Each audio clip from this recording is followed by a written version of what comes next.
ఘటోత్కచుడు మరణించినప్పుడు కృష్ణుడు ఎందుకు ఆనందపడ్డాడో మీకు తెలుసా? కురుక్షేత్రంలో పాండవుల పక్షాన యుద్ధం చేశాడు ఘటోత్కచుడు. అలా యుద్ధంలో ఎందరో వీరులను కాకావికలం చేశాడు. అభిమన్యుడి మరణానికి ప్రతీకారంగా అర్జునుడు జయద్రథుడిని చంపినా ఇంకా ప్రతీకారం తీరక ఘటోత్కచుడు ఆ రోజు సూర్యాస్తమయం అయిన తరువాత కూడా యుద్ధం చేస్తూ కౌరవుల సైన్యాన్ని ఊచకోత కోస్తున్నాడు.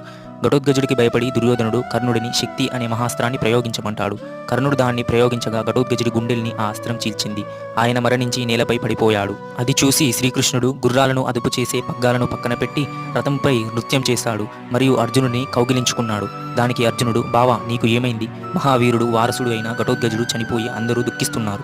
నువ్వు ఎలా ఆనందంగా ఉన్నావు అని అడిగాడు. అప్పుడు కృష్ణుడు, బావా, కర్ణుడికి ఇంద్రుడు శక్తి అనే దివ్యాస్త్రాన్ని ఇచ్చాడు. కర్ణుడు నిన్ను చంపడానికి దానిని దాచి ఉంచాడు. కానీ అది ఘటోత్కచునిపై ప్రయోగించాడు. దాని బారి నుండి నిన్ను ఎలా కాపాడాలి అని నాకు రోజు నిద్రపట్టేది కాదు.